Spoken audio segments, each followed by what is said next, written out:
এগরা বিধানসভা কেন্দ্রের বিজেপি প্রার্থী হলেন শুভেন্দু অধিকারীর ভাই দীপেন্দু অধিকারীর। সন্ধ্যায় বাড়ি থেকে বেরিয়ে এগরা রওনা দেওয়ার আগে সাংবাদিকদের মুখোমুখি হন তিনি। কি বলেছেন শোনাব।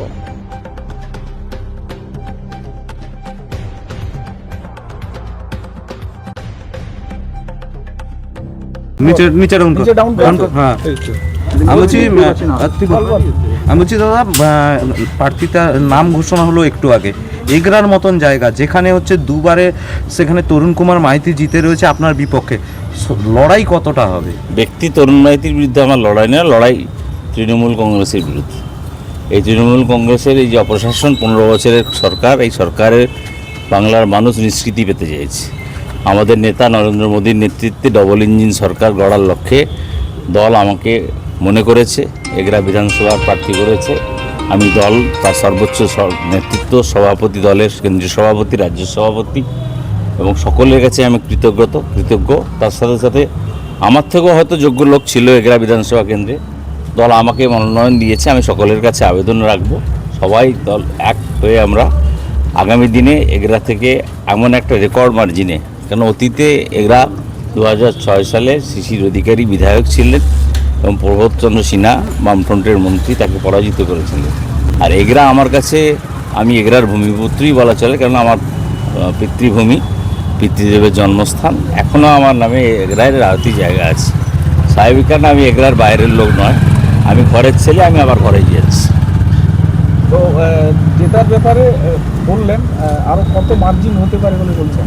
আমি তো আজকের দিনে এক্ষুনি সবেমাত্র ঘোষণা হয়েছে, ক্রমে দিন যত বাড়বে তত মার্জিনের সংখ্যাও বাড়বে। ওখানে একটা গোষ্ঠীদ্বন্দ্বও কাজ করছে তৃণমূল কংগ্রেসে।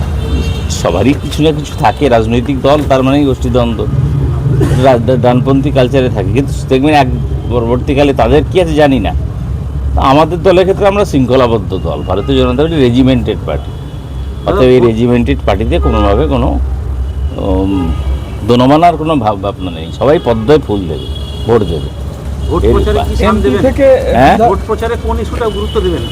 এগরার অনেক ইস্যু আছে ইতিমধ্যে। আমাদের কাঁথি এগরার রেল লাইন, যেটা মাননীয় রেলমন্ত্রী আমাদের বিরোধী দল নেতাকে আশ্বস্ত করে এবং তার অনুমোদন দিয়েছেন, মাননীয় প্রধানমন্ত্রী যার জন্য বাজেটে টাকা অনুমোদন দিয়েছেন।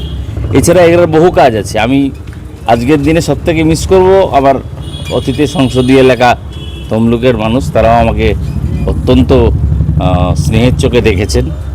আর কিন্তু তাদের সাথে আমার নিবিড় যোগাযোগ থাকবে। আমি সকলের কাছে বলবো, আমাদের জেলার 16টা সিট, এই 16টা সিটে যেন ভারতীয় জনতা পার্টির প্রার্থীরা জয়যুক্ত হয়। এখানে কোনো মানুষ ফ্যাক্টর নয়, ফ্যাক্টর নরেন্দ্র মোদী ডবল ইঞ্জিনের সরকার। আর এগরার মূলত পুরসভা হওয়ার পরে এগরার উন্নয়ন স্তব্ধ।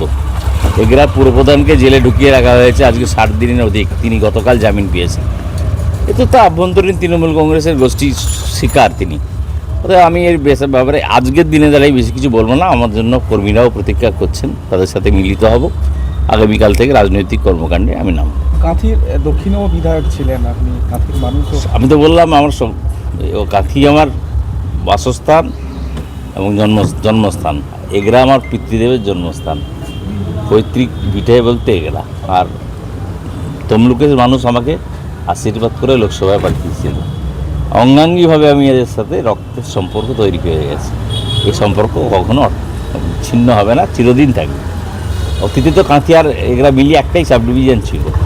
বঙ্কিমচন্দ্র চট্টোপাধ্যায় নেগুয়ার ম্যাজিস্ট্রেট ছিলেন, ডেপুটি ম্যাজিস্ট্রেট। ওই ঐতিহাসিক জায়গায় আমি যেতে পারছি, এর থেকে গর্বের কিছু হতে পারে।